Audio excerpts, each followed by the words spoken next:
Welcome back to this video session. और as you know that कि आप पढ़ना शुरू कर चुके हैं एट योर टीचर्स क्लासरूम और मैं हूं आपका इंस्ट्रक्टर संतोष झा, जैसा कि आप जानते हैं बच्चों। तो आज हम आपके लिए लेके आए हैं part 5 of this video sessions. और आपको ये पता होगा कि सेक्शन 2.6 जो कि इक्वेशन को सिंपल फॉर्म में करना था, लीनियर इक्वेशन को, आप कर चुके हैं। और एक्सरसाइज 2.5 ये भी आपको पार्ट 4 वीडियो सेशन में कर दिया गया है। और आप अगर नहीं देखे हैं कुछ नए बच्चे, तो पार्ट 4 वीडियो सेशंस हमारे योर टीचर्स क्लासरूम जो आपका चैनल है यूट्यूब पर, उसमें आप क्लास 8 के प्लेलिस्ट में जाके देख सकते हैं। तो बच्चों, आज इस वीडियो सेशन में यानी पार्ट 5 वीडियो सेशंस में हम करने जा रहे हैं सेक्शन 2.7 और एक्सरसाइज 2.6 एनसीईआरटी का, जो कि आपको पेज नंबर 34 एंड 35 पे है। ठीक है बच्चों, ये आपका पेज 34 एंड 35। ठीक है बच्चों, तो चलिए स्टार्ट करते हैं सेक्शन 2.7। सेक्शन 2.7 में आपको बच्चों पढ़ना है equation reducible to the linear form. Equations reducible to the linear form. बच्चों, ये मुझे एक सेक्शन 2.7 में पढ़ना है। जरा सा आप ध्यान दीजिए सेक्शन 2.6 पर। यह आपका था reducing equation two simpler form. 2.6 में जो कि आप पार्ट 4 वीडियो सेशंस में देखा था, वो था इक्वेशंस रेड्यूसिबल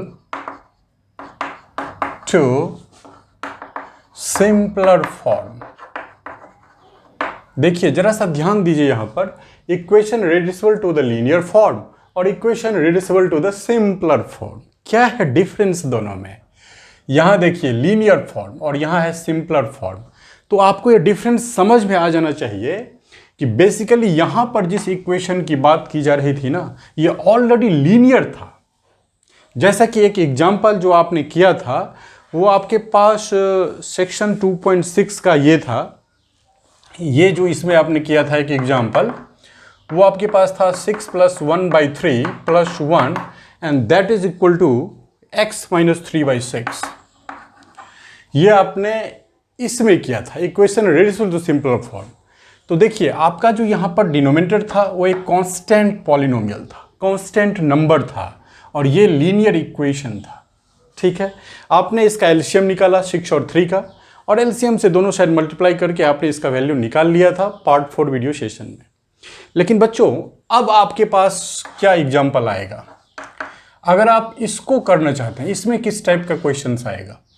इसमें जो इक्वेशन आपको रहेगा वो लीनियर के फॉर्म में नहीं रहेगा, जैसा कि यहां पर ये लीनियर के फॉर्म में है दोनों साइड। तो किस फॉर्म में रहेगा? तो देखिए, उसका फॉर्म है क्या?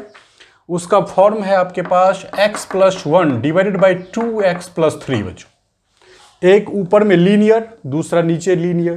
तो बच्चों, ये लीनियर इक्वेशंस का फॉर्म नहीं है, and that is equal to 3/8। तो आखिर ये अगर लीनियर इक्वेशंस है, ऊपर वाला लीनियर एक्सप्रेशन है ऊपर वाला, और ये भी लीनियर एक्सप्रेशन है, लेकिन जब दो एक्सप्रेशन का रेशियो हो जाए ना, तो that is not a linear expression. तो कौन सा एक्सप्रेशन होगा वो? तो जरा सोचिए आपको मैं रिकॉल कराता हूं इस चीज को फ्रैक्शन से। आपने पढ़ा था कि अगर आपके पास p/q है, तो p/q एक फ्रैक्शन का फॉर्म है। ठीक है, और आप कहते थे कि भाई डिनोमिनेटर यहां 0 नहीं होना चाहिए, तो that is q is not equal to 0। क्यों आपने कहा कि नहीं होना चाहिए?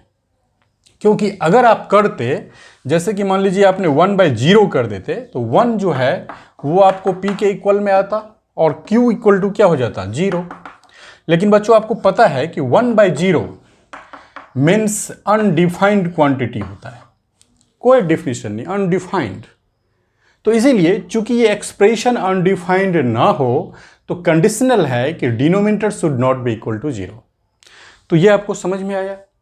तो आप जरा सा देखिए कि ये p/q जो है वो एक्सप्रेशंस में कैसे कन्वर्ट होता है।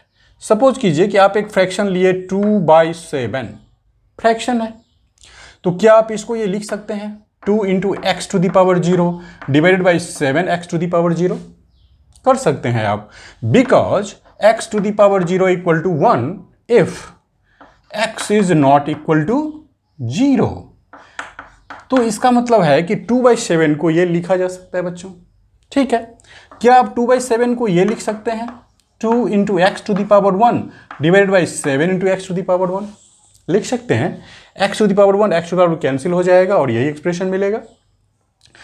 तो बच्चों इस पर ढेर सारे एग्जाम्पल्स लेके आपको अब बताने में चला हूं, जरा सा ध्यान दीजिए, बहुत ही इंपॉर्टेंट चीज बता रहा हूं। 2/7 दैट इज दिस। तो बेटे मैं 2/7 को ये भी लिख सकता हूं 2x² / 7x²। आराम से लिख सकते हैं, x² कैंसिल हो जाएगा और फिर वही बचेगा। 2/7 को आप ये भी लिख सकते हो 2x³ / 7x³, कॉमा 2/7 को आप बेटे ये भी लिख सकते हो 2x4 डिवाइडेड बाय 7x4। इसका मतलब ये हुआ कि न्यूमरेटर ये बढ़ते जा रहा है power x/0, x/1, x/2, x/3, x/4। What does it means? इसका मतलब ये हुआ कि आपको जो मैंने पॉलिनोमियल बताया था वो था px। तो क्या px को ऐसे लिखते हैं ax0 plus a1x1 plus a2x2। तो बच्चों ये a0 x0 इसके फॉर्म में आपका 2x0 है, a1x1 ये आपका इस फॉर्म में है, a2x² आपका यहाँ पर है, एंड सो ऑन। अगर आप ऐसे जाएंगे तो an(xn) भी लिख सकते हैं। ये एक जनरलाइज्ड पॉलिनोमियल है। उसी तरीके से अगर आप gx को बच्चों फॉर्म करोगे तो ये हो जाएगा b0 y0। मान लीजिए आपने gy ले लिया तो plus b1 y1 plus b2 y2 and plus dot dot bn yn आप ले सकते हो। तो इसका मतलब ये हुआ कि अगर नीचे वाले डिनोमिनेटर्स को इससे कंपैरिजन किया जाए तो ये जो पहला टर्म है बच्चों ये यहाँ पर है, दूसरा टर्म जो है बच्चों वो यहाँ पर है, जो तीसरा है वो यहाँ पे है, चौथा यहाँ पर है। इसका मतलब क्या हुआ कि आपने px/gy लिखा। क्या लिखा? px divided by gy। तो इसके फर्स्ट टर्म का जो रेशियो है वो थोड़ा सा अलग से कर लीजिए। मान लीजिए कि अभी आपके पास एक ही टर्म है, हमने बाकी रेस्ट को हटा दिया। तो अगर आपके पास सिर्फ एक टर्म है तो आप क्या लिखेंगे a0 divided by b0 x⁻0 y⁻0।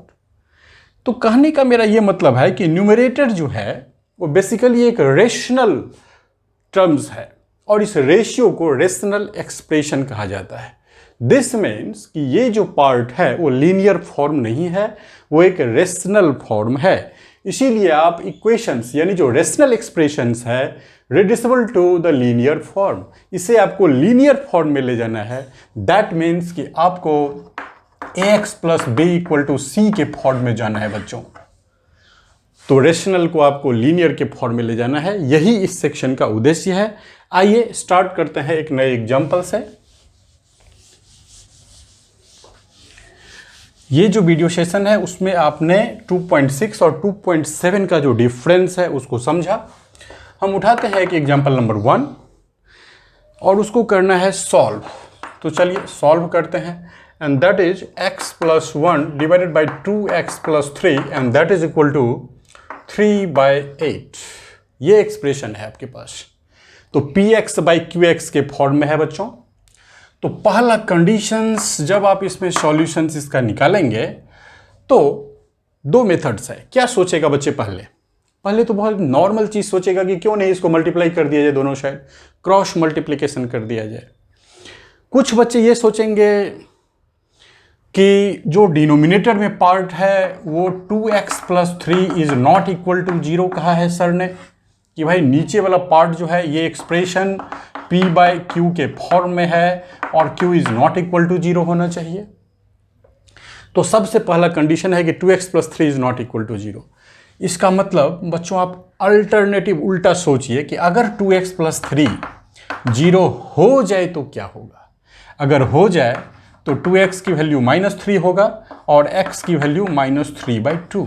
इसका मतलब बच्चों ये हुआ कि अगर आप यहाँ x की वैल्यू -3/2 डालोगे तो क्या होगा, ये देखिए क्या होगा, -3/2 एंड 3 एंड दैट इज 0। ये 2 2 कैंसिल हो जाएगा तो -3 + 3 बराबर 0, तो 0 बराबर 0, ये सेटिस्फाइड हो गया। इसका मतलब this expression will become 0 if you put the value of x -3/2 in this expression. इसका मतलब ये हुआ कि अगर आप 0 पुट कर दोगे तो p/0 अनडिफाइंड हो जाएगा और इस इक्वेशंस का रियल सॉल्यूशंस आपको नहीं मिलेगा बच्चों। तो सबसे पहले रेशनल एक्सप्रेशन वाले इक्वेशंस में आपको क्या चेक करना है कि denominator should never be equal to 0। तो ये कंडीशंस हो गया। आपको फिर क्या करना है, उसके उल्टा सोचना है, इक्वल टू 0 वैल्यू निकालना है और दिमाग में रखना है कि ये वैल्यू इसका उत्तर नहीं होगा। ठीक है, तो अब इसके दो मेथड्स कर सकते हैं। एक तो आप डायरेक्ट इसको क्रॉस मल्टीप्लिकेशन कीजिए इतना सोचने के बाद, या इस एक्सप्रेशंस को ऊपर ले जाना है तो इसी एक्सप्रेशन से दोनों साइड आपको मल्टीप्लाई करना है। तो चलिए हम पहले यही काम करते हैं। Multiply this expression with 2x + 3 both side. तो ये हो जाएगा दिस 2x + 3, यहाँ पर पूरा डालिए, दोनों एक साथ था, and that is 3/8 multiplied by 2x + 3। ठीक है बच्चों, तो ये कितना हो गया, 2x + 3 2x + 3 कैंसिल हो गया, एंड दैट इज x + 1 और लगाइए, and that is equal to 3/8 of 2x + 3।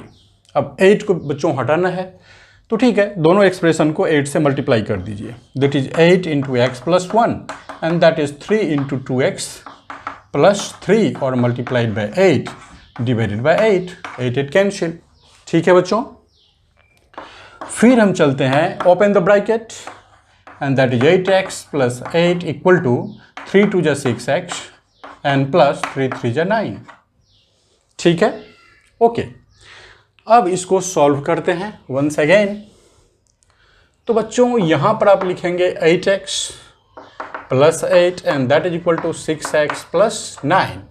तो ट्रांसपोज कीजिए 6x को इधर लाने के लिए बच्चों, तो क्या हो जाएगा, 8x - 6x and transpose 8 to this side, so that is +8 - 8 and that is equal to 6x - 6x + 9 और -8, क्योंकि ये -8 आपने किया बोथ साइड, 6x निगेटिव किया बोथ साइड बच्चों। तो आपके पास जो एक्सप्रेशन बना वो क्या बन गया, 8 - 2 यानी 2x, 8 8 कैंसिल बच्चों, and that is equal to 6x will become cancel, 9 - 8 that is 1 and this implies x equal to half. तो बच्चों ये x इक्वल टू हाफ, इसको लीनियर फॉर्म करना है, तो 2x - 1 इक्वल टू 0। ये लीनियर इक्वेशंस आ गया। आप यहाँ भी इसको कर सकते हैं आंसर, और ये भी आपका लीनियर इक्वेशंस है तो यहाँ भी आंसर, बट सिंपलेस्ट फॉर्म क्या है बच्चों, ये, इसीलिए ये आपका आंसर होगा। That's okay.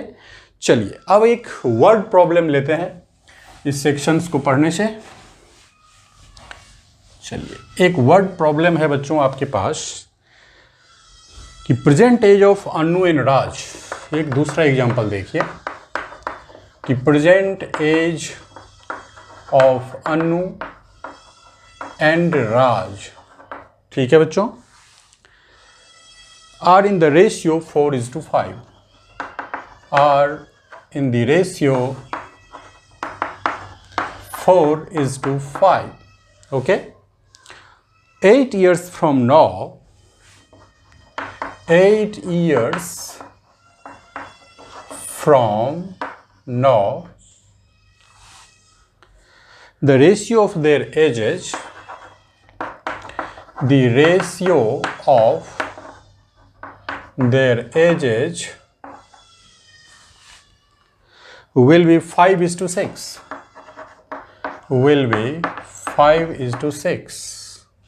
ठीक है बच्चों, find their present ages, to find their present ages. Okay, चलिए सॉल्यूशंस देखते हैं बच्चों। इसको पहले इसको अंडरस्टैंड कीजिए, ट्राई टू अंडरस्टैंड। कह रहे कि present age of Anu and Raj are in the ratio 4:5।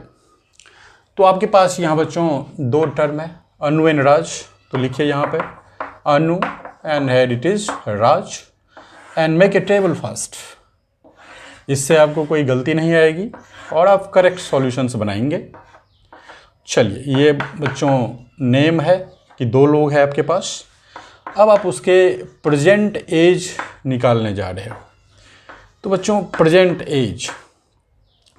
As जो है अनु एंड राज का वो 4 और 5 के रेशियो में है बच्चों। जैसा कि मैंने आपको कहा, जब आपको 4/5 हो, दैट इज योर 4/5, ये रेशियो में है बच्चों।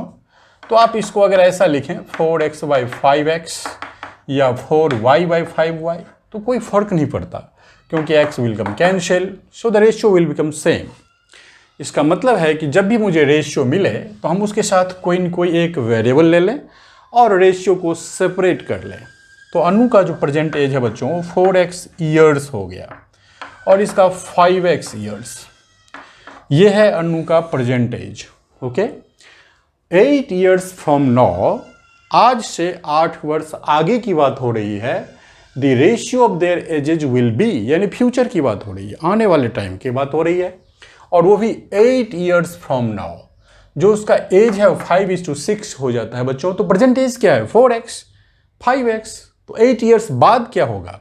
तो लिखिए, ये जो टर्म है ना कि from now, 8 years from now, इसका मतलब हुआ आफ्टर 8 ईयर्स। तो इस पूरे इंग्लिश टर्म को आप ये समझिए कि इसका मतलब आफ्टर 8 ईयर्स। और जब भी आपको वर्ड प्रॉब्लम मिलेगा तो लैंग्वेज को इसी तरीके से चेंज किया जाता है। तो इस पे अधिक से अधिक सवाल बनाना पड़ता है, क्वेश्चंस, तो आपको एक क्लियर होता है। तो चलिए, आप यहाँ पे लिखिए कि आफ्टर 8 ईयर्स। आफ्टर 8 ईयर्स क्या होगा बच्चों? इसका एज हो जाएगा 4x + 8 ईयर्स और राज का हो जाएगा 5x + 8 ईयर्स। ठीक है, अगर ऐसा होता है तो the ratio of these 2 edges will be 5:6। तो कह रहा है कि आप उसका प्रेजेंट एज निकालिए, यानी 4x और 5x आपको निकालना है। चलिए, तो बच्चों 5:6 रेशियो हमें दिया हुआ है।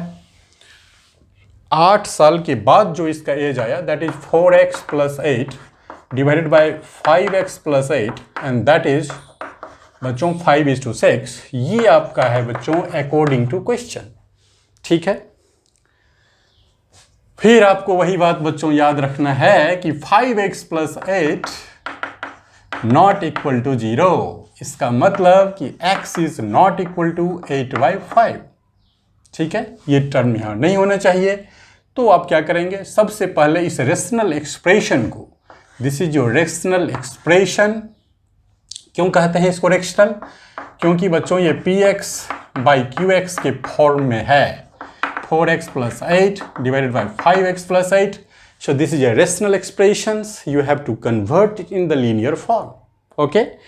तो मुझे लगता है कि अब आप समझ चुके हैं, बार बार मुझे इसे रिपीट करने की ज़रूरत नहीं है। और चलते हैं इसके सॉल्यूशन पर बच्चों। करिए, 5x + 8 से बोथ साइड इसको मल्टीप्लाई कीजिए। तो 4x + 8 divided by 5x + 8 and that is equal to 5/6 multiplied by 5x + 8। बच्चों ये आपका कैंसिल हो गया। ठीक है, चलिए अब हम इसको और सिंप्लीफाई करते हैं। नाउ और maintain the equality this side and ये आपका 4x + 8 इक्वालिटी के सामने इक्वालिटी, और ये आपको हो गया 5/6 of 5x + 8। Once again you have to multiply by 6 both sides। तो बच्चों ये हो जाएगा 6 of 4x + 8 that is 5 of 5x + 8 multiplied by 6 will cancels। और बच्चों ये हो गया 6 4 जा 24x + 6 8 जा 48 and that is equal to 5 5 जा 25। So this is 25x + 8 5 ja 40. Okay? Or now you have to transpose one of the variable from right side expressions. So this is 24x minus 25x and that is equal to 48 transpose goes there, 40 minus 48 तो मेरे प्यारे बच्चों यहाँ पे आपको मिला 25 में से 24 यानी x with negative because it is a part of 25 and that is 48 minus 8 that is minus 8. Clear? So this implies x is equal to 8. अब बच्चों रिकॉल कीजिए आप अपने क्वेश्चंस को। तो जो अनु और राज के एज था, प्रेजेंट एज, वो 4:5 के रेशियो में था। ओके, सो अनुज एज, तो यहाँ पे लिख दीजिए Anu's age equal to 4x and that is 4 into 8 that is 32 and Raj age equal to 5x, so this is 5 into 8 and that is 40. Okay, now you can check your answer. Now you can check your answer कि इसका present as का जो ratio था वो 4:5 था। So your check 32 by 40 and you can cross it 4 तो 4:5 ratio. Okay, सो 8 चौक 32 और 8 पंचे 40 and that is 4:5 and so your solution is correct. तो बच्चों इस तरीके से आप इस एक्सरसाइज को सॉल्व कर सकते हैं। अब हम 2 एग्जाम्पल्स के बाद आपको ले चलते हैं अपने लर्निंग ऑब्जेक्टिव पर। बच्चों हमने सेक्शन 2.7 कंप्लीट कर लिया है with 2 examples. Now I am going to solve all the questions of exercise 2.6. Okay, so start exercise 2.6 and this is the question number 1 given in the NCERT as page number 35. Solve the following equations. इसमें बच्चों आपके पास है solve the following equations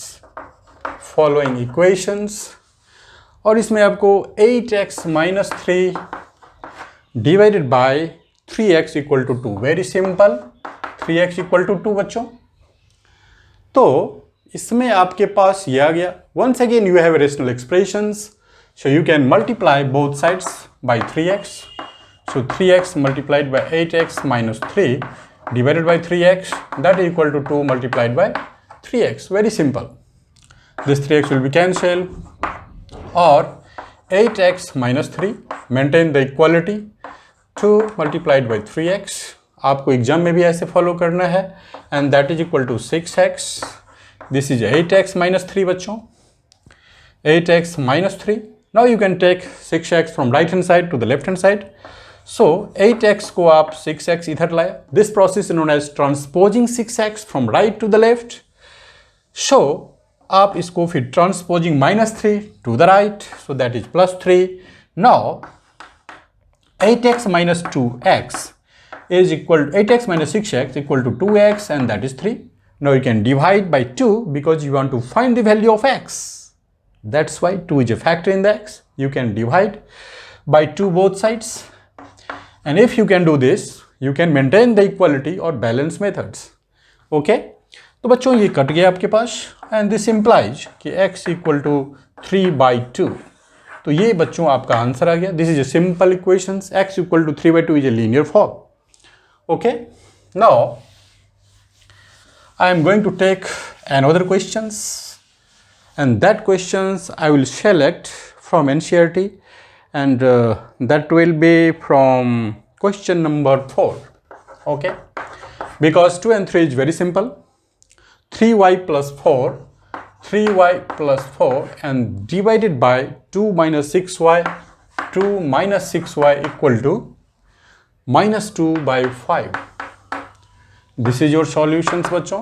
Once again you have to multiply by 2 minus 6y both sides and remember also कि 2 minus 6y is not equal to 0 and so minus 6y is not equal to minus 2 and so 6y is not equal to 2 and so y is not equal to 1/3. ये आपका conditions है बच्चों कि ये value नहीं आना चाहिए। Now multiply 2 minus 6y on both sides. So 2 minus 6y into 3y plus 4 divided by 2 minus 6y, that is equal to minus 2/5 into 2 minus 6y. Okay? So this will become cancelled. 3y plus 4 maintain the alignment of equality and that is -2 of 2 minus 6y divided by 5. Okay, once again you have to multiply by 5 both sides because 5 is in the denominator. So you can easily multiply 5 into 3y plus 4, and that is equal to -2 by 5 of 2 minus 6y multiplied by 5. This will become cancelled. Okay, so once again we go into the next step.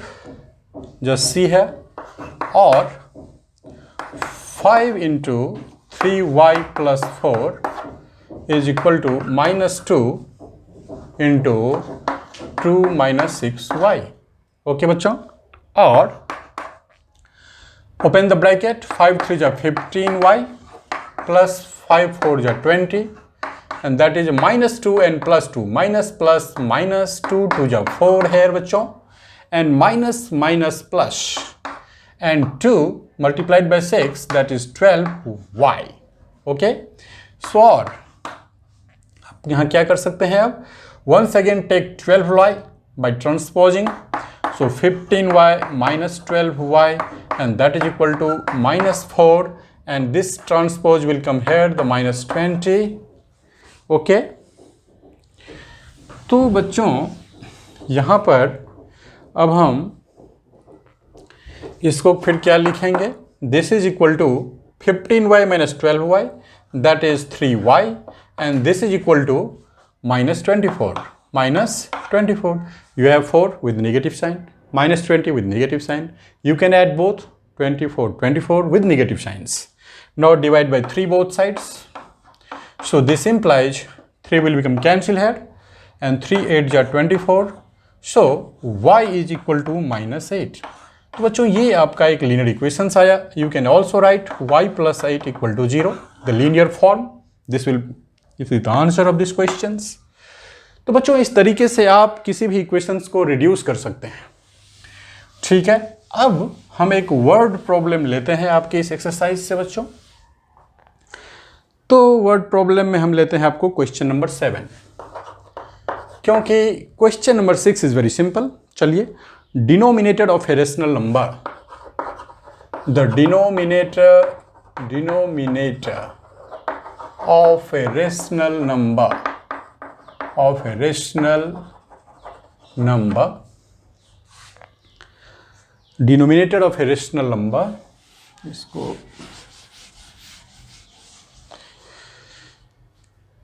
is greater than its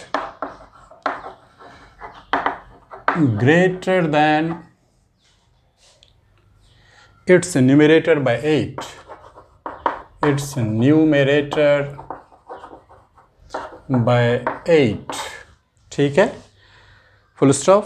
If the numerator is increased by 17, if the numerator is increased by 17, and the denominator decreased by 1, and the denominator is decreased by 1, the number obtained is 3 by 2. The number obtained is 3 by 2. Full stop. Find the rational number. Find the rational number. ठीक है बच्चों, देखिए इस question में क्या कहता है, denominator of a rational number is greater than it's numerator bye 8. चलिए इसका सॉल्यूशन देखिए बच्चों. लेट अ रेशनल नंबर, जैसा कि आप हमेशा मानते हैं, that is P by Q.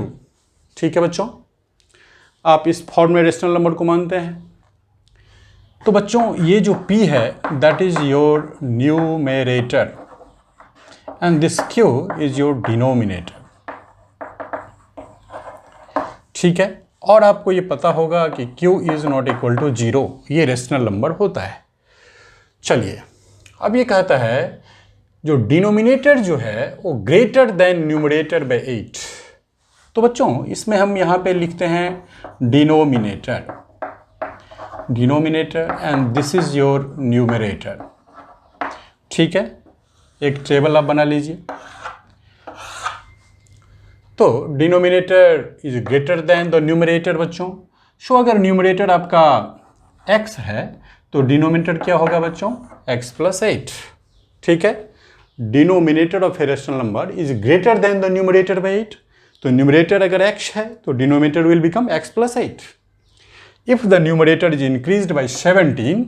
चलिए अब कहता है कि अगर आप इस न्यूमरेटर को 17 से इंक्रीज करिएगा, that is x plus 17, and the denominator is decreased bye 1। और अगर आप इस डिनोमिनेटर को डिक्रीज्ड बाय 1 यानी -1 करिएगा, द नंबर ऑब्टेन्ड इज 3/2। तो नंबर आपका किस फॉर्म में है, नंबर आपका p/q के फॉर्म में है। This is your rational number. ठीक है, तो इस दोनों का रेशियो आप निकालिए। तो रेशियो कैसे निकालेंगे, न्यूमरेटर बाय डिनोमिनेटर पता है आपको, और उसका रेशियो 3/2 है, ये भी आपको पता है। तो चलिए न्यूमरेटर बाय डिनोमिनेटर, क्योंकि न्यूमरेटर को आप बड़े क्लास में जाएंगे तो ऐसे चलता है, इसका शॉर्ट फॉर्म बच्चों। So the numerator will become x plus 17 है, डिवाइडेड बाय ये एक्सप्रेशन लिखना है आपको x प्लस 8 माइनस 1। बच्चों ये हो जाएगा 3/2, और ये आपको रेशनल फॉर्म में मिल गया। Okay, now x plus 17 divided by x 8 minus 1 that is 7, and this is equal to 3/2। Simple. और इस टाइप के इक्वेशंस आप पहले भी कर चुके हैं। क्या करेंगे पता ही होगा आपको, multiply both side by x plus 7, और यहाँ पे लिख दीजिए ना x plus 7 is not equal to 0।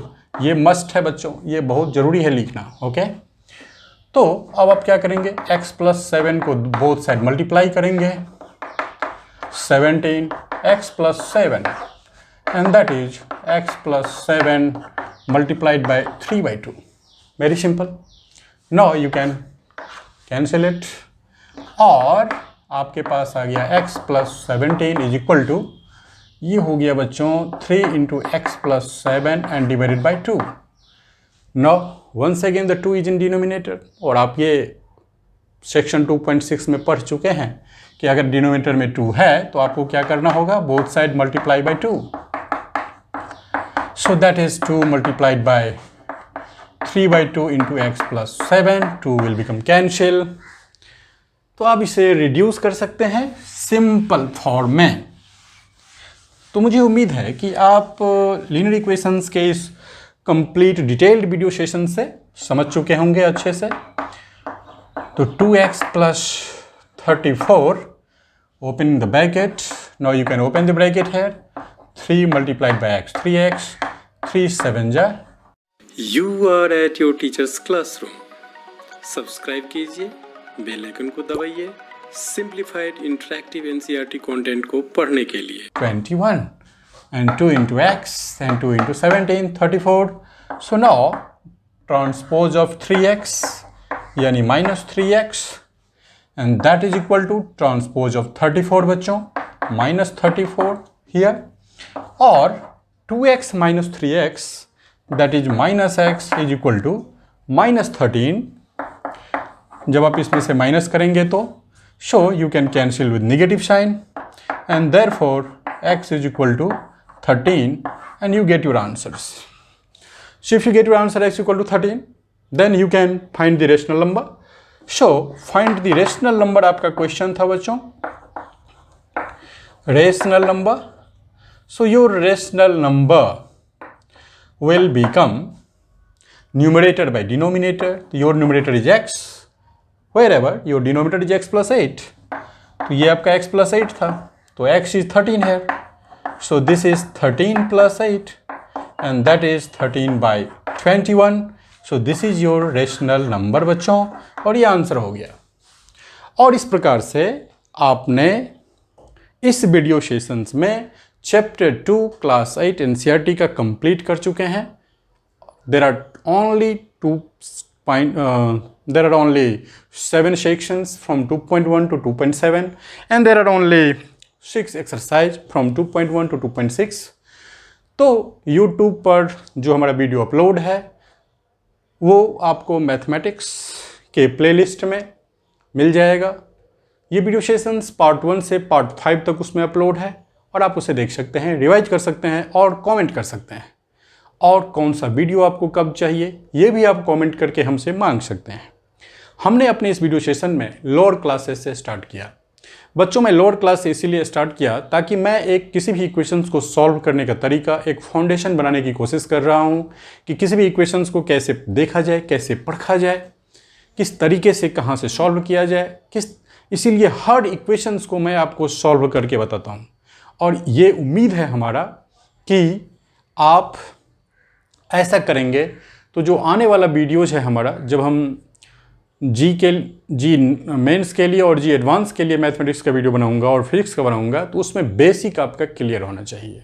यही मेरा उद्देश्य है। हम वहाँ पहुँचेंगे लेकिन उससे पहले कुछ mathematical steps from different class का करके वहाँ पर जाएंगे। ठीक है बच्चों, आप हमारा वीडियो देखते हैं और इससे लाइक भी करते हैं, सब्सक्राइब भी कीजिए, अपने दोस्तों को शेयर भी कीजिए। ये मैं आपको कभी नहीं कहता, कभी कभी किसी वीडियो सेशन में कह देता हूँ क्योंकि मुझे उम्मीद है कि आपको अच्छा लगेगा, तो आप खुद ही सब्सक्राइब करिएगा। बहुत सारे यूट्यूब पर चैनल हैं तो ऑलरेडी आप उसको कंपेयर करते होंगे। तो हमारे वीडियो देखने के लिए आपको बहुत बहुत धन्यवाद और जय हिंद, नमस्कार। अनुमति दीजिए जाने का।